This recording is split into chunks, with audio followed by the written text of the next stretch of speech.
You know, I don't know what team is going to face the Buccaneers. I love the fact that I worked with this guy for so many years when we were at WDAE, one of the greatest sports stations.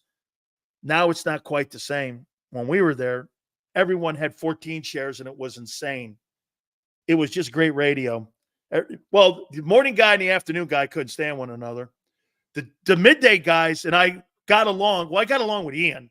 I don't know about Ron, but we all kind of like went back and forth. And those shows were like, dude, what I loved about that station, every show was different. You should see our old meetings. Nobody would talk to anybody. The guy who played with the Buccaneers obviously worked with them and their broadcast team too, and really a friend. And by the way, was a former Eagle himself, I believe. Our friend Ian Beckles joins us here on the National Football Show. How you doing, brother? What's up, Danny? How you doing, brother? Hey, I remember walking into those DAE meetings and going like this, and me and Dumick wouldn't say shit to one another, and you just sitting there laughing, and there's Ron talking, and everybody, I mean, dude, that's when that station was just absolutely killing it when we had those three shows. And you guys took over for a legendary guy in Chris Thomas. Yeah, listen, I guess a lot like a football team, you could be a great team, but you don't have to love each other. So there wasn't a lot of hugging going on. But listen, as long as everybody kept their hands to myself, I was fine. But there was weird stuff going on, man. Like there was a lot of hate, and I didn't really understand why, to be honest with you. Hey, I never did either, man. But hey, I'll tell you what, every time we went to the Hard Rock, Ian had these crazy ass parties, man. And they were, I'll tell you what, they're not exactly Diddy parties, but they were good. I'll just leave it at that. Yeah, they're far from Diddy parties. They ain't nowhere near Diddy parties. Yeah. All right. Hey, man, you know, I'm looking at these numbers for the Bucs, 26 in total offense and 27th in total defense, yet they're 2-1. Give me your takeaways so far in the first 3 weeks of what you see with this Bucs team. Well, as you know, Dan, in the first 2 weeks of the season, 32 cities are going to be overreacting. And some teams are going to be 2-0. They're not going to make the playoffs. Some teams are going to be 0-2. They are going to make the playoffs. So the Bucs were sitting at 2-0. You feel good about yourself. You go to Detroit and beat a very, very good Detroit Lions team, a very sound, physical team in their house. So if you're a Buccaneer fan, you got to feel good about yourself. Now, if you broke down the numbers, the Bucs won 2 games despite not rushing the passer, despite not protecting the passer, despite not running the football, and it will catch up to you eventually. And it caught up to them last week when Denver came to town, and it's fun. Football's funny. You go from 2-0 to 2-1. Now you look at the rest of the schedule, and the next 7 weeks is going to be a son of a gun. That's for sure. Baker Mayfield, are you sold on him? I mean, he had 4,100 yards or something like that, almost 4,100 a year ago. He looked really good. And really, if you look at it, Ian, since December 3rd or 6th of last year, you guys are 10-4. I mean, he's won a bunch of games here. There's been some consistency. Last week, obviously, that you take into account, maybe that's just a one-of, but for the last 14 games, he's played pretty well. Are you sold that he's the guy moving forward? I'm to the point with Baker Mayfield where I just don't even think it's a debate anymore. Because I don't either. Like Baker Mayfield in the last 16 games has played as well as any quarterback out there, and has won big games and big one, like going to Detroit, and we came this close to winning a playoff game and going to the NFC Championship. So I'm sold. Before Baker Mayfield got here, I'll be honest with you, Dan, I was like, what the hell? What are we going to do with this piece of crap who can't really link on with anybody? And when he got here, it didn't take long for him to win me over. And I see, and Dan, sometimes statistics are great, but you can see how the players love him. And you can see how the players are drawn to him, and his energy leads this team. And there's a lot of teams where the quarterback is not the energy. To me, Baker Mayfield is clearly the energy of this football team. The offensive line, last week for the Eagles playing against the makeshift offensive line, once the center went out, Jordan Davis and Jaylen Carter pretty much had their way inside. I know your tackle is outstanding. Wirfs, the kid from Iowa, sensational. But in your opinion, I know you guys drafted a guy too from, if I'm not mistaken, a kid from Duke. You've got him in there. So Tell me about the offensive line, because this is going to be quite a matchup, because this could be the difference in this ball game, this matchup between Carter and Davis and what you guys have up front in that O-line. Well, you know that all the games are won in the trenches. So if you can't deal with the opposition and what they're bringing, you're going to be in trouble. The Bucs have not really played that great in the trenches this year. Offensive line wise, anything I say, I pretty much omit Tristan Wirfs, because Tristan Wirfs is probably the best overall. Not probably, he's the best overall lineman the Bucs have ever had. Probably by the widest margin of any other competition. I don't even know who's second. Okay, to be honest with you, he's that good. Now the rest of them, Luke Gedeke, I was very impressed with him last year. What he did, I don't know how you don't play well at guard, then you go to tackle and play well. I don't even know how that happens, but he got that done. Cody Mauch is an issue. Okay, last year I heard Pro Football Focus had him rated the last out of all the guards on the run game. He has not played well this year in the run game or the pass game. The young kid Barton is playing like a young kid. Rookies don't play well. I mean, I started 16 games my rookie year. Was it a success? Yes. Was I playing well for an NFL player? Absolutely not. So he's going to go through his growing pains. And as a whole, this Bucs offensive line just hasn't been that great. And you know the offense in general pooped on itself last week, and I don't really know who to blame, because nobody played well. I don't. The receivers didn't play well. The tight ends didn't show up. Quarterbacks, offensive line, the whole thing looked like a shit show. Running game got to be a concern then, if the offensive line obviously is not clicking, in your opinion. I mean, 91 yards, especially with a football team that's averaging, they're averaging like 140 yards with Barkley here. So, I mean, you're going to have to get some running game going against that front seven of the Eagles. I mean, you're concerned with that, obviously, right? Well, the Buccaneers running game kind of reminds me of Gerald McCoy, where every year people were going to tell me Gerald McCoy is going to get double-digit sacks because we brought somebody else in. And we know very well that a great rusher doesn't need anybody else, okay? Every year, and I mean, I started sports radio in '02. Every single year since '02, I've heard the Bucs are going to become a running team, and they have not been one. So I heard it again this year. The Bucs are good. To become a running team, it's an attitude. It's not about saying it. It's about running the ball regardless. How many running teams are left in the NFL? Maybe Detroit Lions, and that might be it. So I just want, every year when I hear it in training camp, I rolled my eyes, because this Buccaneers are going to be a passing team every single year. Because listen, Mike Evans has been here, Chris Godwin. It makes a lot of sense, and it's hard to just run the football in 2024. Absolutely. Ian, you said that this kid may be the best offensive tackle the Bucs have ever had, including Paul Gruber. And I mean, then you turn around and you look at Mike Evans. You know what? I'll tell you something. I have never in my life ever just ignored a player who's been 10 years plus at 1,000 yards a year. I looked his numbers up. This guy's going to Canton, and he's a first ballot. I mean, then you got Godwin on the other side. There is weapons there. And just give us a little bit on what you've seen, because you've seen some really good players roll in there at that position. But I can't believe it when you look at his numbers and then you go, Mike Evans has done that? There's not been a receiver in the game since Jerry Rice do what he's done. It's insane how great he is. Well, Mike Evans has proved me wrong probably 4 to 5 of the last years, because I've been saying the last 4 to 5 years, he's going to start getting old. And he just doesn't seem to get old. Now, eventually Mike Evans is going to start getting old. Now, Father Time always wins, Ian. Eventually, and last week he was taken out of the game. But if we know Mike Evans, every time he struggles in the game, he comes back and he balls out. So I wouldn't struggle. I wouldn't trip out if I saw Mike Evans get 150 yards this week, because that's the way Mike Evans normally does stuff. To me, Mike Evans is by far the best offensive player the Buccaneers have ever had.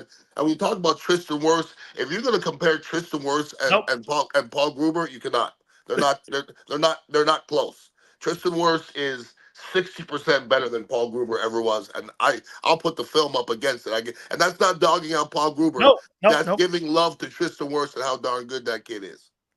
Folks, Ian Beckles is one of the fairest ex-athlete Bucs that I've ever worked with in that city. And I'm going to ask him something about a guy who, in my opinion, having talked to Bruce Arians, and he gave me a little bit of an insight. He comes on the show a lot, Ian, and I asked him about Devin White. Devin White has been a healthy scratch. He has not been active. Personally, I don't think he's ever going to play it down in Tampa. I doubt he's going to be active this week. He's healthy. They put him on the IR first because of some sort of bullshit twisted ankle, and I didn't believe once he was demoted for Nakobe Dean. What happened in Tampa with Devin White? And here's the 5th pick in the draft, Ian. I mean, linebackers don't get picked that high in the NFL draft. I mean, there's only been 2 in the last 15 years that have gone in the top 10. What happened here with Devin White and his career, in your opinion? Well, Devin White, his career started off great. I mean, he All-Pro second year. Yeah, we came off of Quan Alexander, and I was a big fan of Quan Alexander. And then we get Devin White, and you're like, how can we, replace the athletic ability of Quan Alexander? Here comes Devin White, who's is more athletic than Quan Alexander, and it started off pretty good. And I don't know if it's physical, I don't know if it was mental, but something clearly happened with Devin White to where he wasn't playing the same. Like, football is so in the moment that if your concentration wavers just a little bit, you look bad. And if you remember that one play that it looked like you forgot what he was doing. Like, he was just running, he was just jogging for a Sunday stroll in the park as the football game was going on. And he didn't make a big deal out of it. Like, if I saw myself on film playing like that, I would be disgusted and I'd be apologizing. And Devin White was always about him. And it's got to be about the team, Dan. You know that. It's always about, well, I need more money. I'm. Well, dude, you need more money, but you played like shit at the end of the year, and you're asking for more money. Then you're sitting there holding out and doing all this crazy shit, and then you're not playing well. They sat his ass on the bench. If you were that talented, you'd be on the field. They sat his ass on the bench, and now he's on the bench again. So, listen, if you can play football, somebody's going to find somewhere for you to play. And it's getting to a point where I just don't think Devin White can play anymore. There's something going on. I don't know if it's physical or mental. So do you think the business of the game has clouded his judgment on how he sees it? Because when I hear him talking, this guy still thinks he's second-year captain of the Bucs defense, and he's all-pro, and he expects to get a big-time salary again. And yet, all of a sudden, Vic Fangio, as you know, he's an old-school guy, sat his ass down and said, hey, you're not starting. We're going to start Dean. And I heard that because I got Clint Hurt there. Clint Hurt is a former Miami Hurricane, and he was a coordinator up in Seattle. And it sounded like he blew a gasket when he was told that he wasn't going to start. And I said, it's kind of like the same shit that went on in Tampa. He was told that, didn't a UDFA end up beating him out, that KJ Brittany or whatever his name was? He ended up beating him out, right? And I'm like, this looks like the business of the game has eaten him up.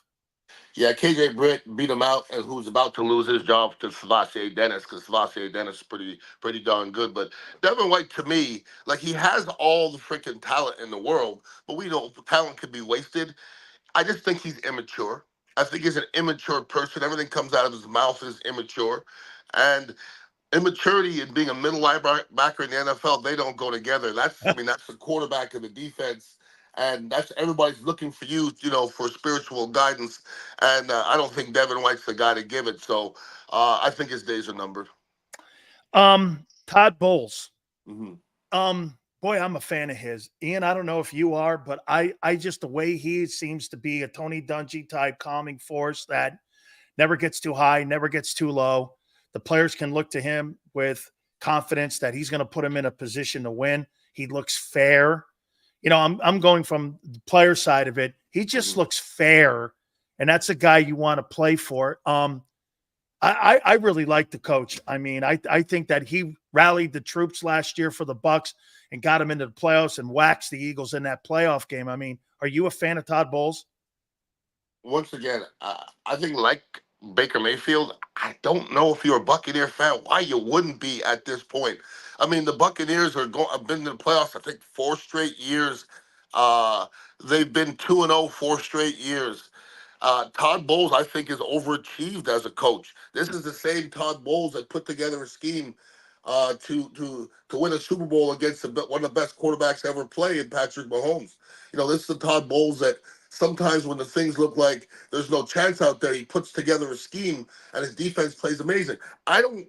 Todd Bowles put together a defense, and I'm gonna ask you, Dan, who's the Buccaneers' best pass rusher? I couldn't name him. Me neither. So you're out there succeeding without a pass rusher. And if I asked you who the best pass rusher last year, I think the answer is Vita Vea, and he missed a bunch of games, and he's a big fat guy. So we don't really have a T.J. Watson and a Hutchinson and somebody who's going to change the game, but we're still getting results. So to me, Todd Bowles is that guy that the players embrace. I've never heard a player really speak against him, and I have the utmost respect. He never said anything crazy to me, and like I said, he's winning, and I see the respect coming from the players. No doubt about it. Two last questions for you. From 30,000 feet, I'm going to throw these numbers at you here. In the last 20 games, Jalen Herz has 26 turnovers. Mm-hmm. But here's the difference between him and Trevor Lawrence. He wins. You know what I mean? I mean, do you learn to just live with the turnovers like you do with Josh Allen? I know Allen doesn't have any turnovers this year, but he's got a high volume of turnovers. When you have a dual threat guy like that, I guess it's not every turnover is equal when you're talking about situational football. So, Ian, when you're, today I had an epiphany on it. Maybe you just have to learn to live with the turnovers with a guy like that because, dude, if you're winning at a clip like he's winning, I mean, he wins massively. I mean, he's got a great record, him and Allen both. Mm-hmm. Do you just learn to live with the turnovers? Well, Jalen Hurts has played some really good football. So, his body of work is not that bad. Here, as of late, he has been turning the ball a little bit more. He's winning because he's got a lot of freaking talent everywhere on that football Absolutely. team on both sides of the ball. Josh Allen, I mean, I don't. That son of a bitch is a bad son of a bitch. Hey, so, but I saw last night, yeah. Ian, I don't know if I've ever seen anything like that in my life. If he doesn't get injured, I don't see Buffalo losing. But then again, football is funny and things happen and there's all injuries. Now, you brought up another name, Trevor Lawrence. Let me tell you this about Trevor Lawrence, Dan. If Trevor Lawrence was black, he wouldn't have a job. Okay, I'm being honest. Nope. Trevor Lawrence has worse numbers than Gardner Minshew, and Gardner Minshew has to beg for a job every year, and they're just handing Trevor Lawrence jobs and giving him what, 30-40 million dollars? No, 55 annually. No, he's not good though. I don't know if I've ever seen Trevor Lawrence be great. I've seen him be good, but I've never seen him be great. That's a lot of damn money. And when everybody in your locker room, a la Daniel Jones, is looking at you walking up every week and picking up a check for $3 million, I mean, that's just a bad feel, and you're subtracting other people. There should be more talent in that locker room. And like I said, his hair's great. He's a good-looking kid. He's a good poster, whatever. But he can't play, man. He can't play. Dudes with mullets are not supposed to be good anyway. But hey, Ian, one thing's for sure though.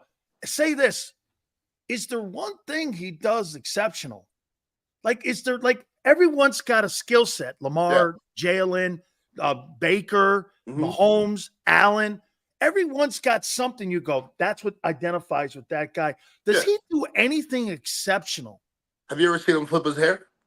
Yeah, and that stupid hair commercial. Yeah, I have actually. No, that's his shit. He flips his hair real nice. Like, if he looks like Sunshine on that movie, and he's a good looking kid, so he's going to stick around for a while because Flash of the Titans reference drop. Nice. There you go. Yeah, I mean, it's just, I don't get it. I never see greatness in Trevor Lawrence. I thought he was going to be good. I'm not seeing it. Okay, couple NFL questions. I got to ask you this one. All right. If you had to win a Super Bowl, you saw Brady in Tampa. Brady or Mahomes? Who are you taking? Brady now or in his prime? No. And Brady in his prime. Mahomes, I don't even know if he's in his prime. I'm going to assume he is. Mahomes. Why Mahomes? Just because. I mean, listen, Tom Brady, me picking Mahomes has nothing to do with Tom Brady and his greatness.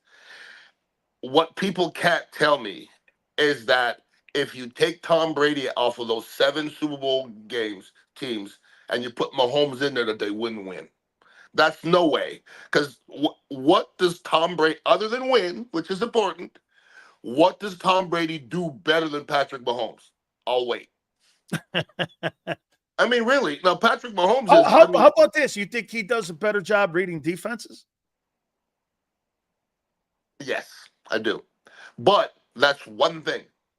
The other things, the arm angles, the getting out of sacks, The dual threat stuff. all the rest of the silliness. Patrick Mahomes is silly. He's doesn't matter who. Once again, Tom Brady's amazing. Okay, he's just not Patrick Mahomes. He's not. He's not Patrick Mahomes. Listen, everybody. If that guy wins 3 in a row, Ian, Yeah, I would put that in as the greatest accomplishment by a quarterback. And I know it's 7 Super Bowls versus 4, but still 3 in a row is something that's never been done. If they win that 3 in a row, I mean, that would be stupid insane because, even in a salary cap era, that's impossible. Especially now when I remember saying, well, there's never going to be another New England. Well, it's kind of happening right now. So It is. They better figure out a way. And, man, there's no way that Kansas City doesn't run into Buffalo in the playoffs. There's no way that doesn't happen, and that might be a 65-64 game. It might be. It's going to be an amazing football game. Final question for you. Mm-hmm. You had to have one coach. Would it be Andy Reid or would it be Bill Belichick? Personally, yes, I would take Andy Reid. Why? I would take Andy Reid because I don't want to deal with Bill Belichick. I've been around Bill Belichick when I was with the Jets in '99. I was there. I just don't want to look at his face. He's not the most appealing person. I was next to him on the treadmill. I was trying to talk to him. He just didn't say a word to me. He's an asshole. But does he know football better than everybody else? Yes. Andy Reid's a little bit more jolly, and I would have more fun with Andy Reid. So I think they're both great. And when it's all said and done, they're both going to get a bunch of championships with the best quarterback around. So there's not many coaches that have a lot of championships that didn't coach for or coach a great quarterback. So it's got to be a combination. And you say, was it Brady or Belichick? It was both. But I think majority goes to the quarterback, to be honest with you. You still making shirts? Nah, man, I'm out of the shirt business. I'm in the. I still got 3 of them. Yeah, well, you still got the dignitary shirts and the SIB shirts and the 152 shirts. Yeah, I got all that. I saved every one of them. I got them. I got them in my drawer in my bedroom, man. I still got those. I saw them the other day. Funny, you know what? I said, we're playing the Bucs here, and look at this. This is Ian's shirt right here. There you go. So I said, let's get his ass on here, man. No, I mean, I saved that stuff. You still have the fight gym, or was it a gym you had? Oh, that was fucking ages ago, dude. I own a Kava and Kratom bar now. We have a smoke shop in here, and killer. Yeah, I'm a cannabis activist, and so you got the hookah working? Oh, I do with the hookah with all kind of stuff in it. You know that. I ain't scared of it. Ian, I love you, man. You have not changed whatsoever. You're a man of your own words, man, and you follow your own way. Thank you so much for doing this and being our friend, man. I appreciate it. Thank you so much, man. Anytime, brother. One love. You bet, man. I love Ian Beckles, man. Great stuff. Loved working with him. Had a blast with him. Guys, make sure you hit the like button. You should have seen that you should have seen that thing. There wasn't a person that liked anybody at WDAE. I couldn't stand the afternoon guy. I didn't talk to him for 14 years. Hey, Xander. I had a guy. His name was Steve Dumick. I didn't talk to him for 14 years. Would not say anything. We'd show up to meetings. I was on the station for 15 years. I wouldn't talk to him. He wouldn't talk to me. Sometimes we would pass in the hallway, and I call him an asshole. He called me an asshole. I worked with Bubba the Love Sponge. I hated his ass too. Oh my God. The thing was, but the whole station was like the #1 sports station in the Southeast. And the whole thing got 10 shares. It was absolutely stupid how good that thing was, man. Unbelievable. Hey guys, don't forget BetUS. If you're looking for a brand new sports book, do me a favor. Make sure that you guys understand what we're talking about, the great relationship that we have here with our friends at BetUS. Great deal going on right now. Our YouTube 150 deal, up to $2K, 150% bonuses on your first transaction. And then your second and third are 125% plus 200% on crypto bonuses for you there. Make sure you log on to betus.com.pa. That's betus.com.pa. Fastest payouts in the business, 24/7 personalized services, 365 days of the year. Live wagering on all major games. betus.com.pa. That's betus.com.pa. Do me a favor, tell them Big Sil sent you.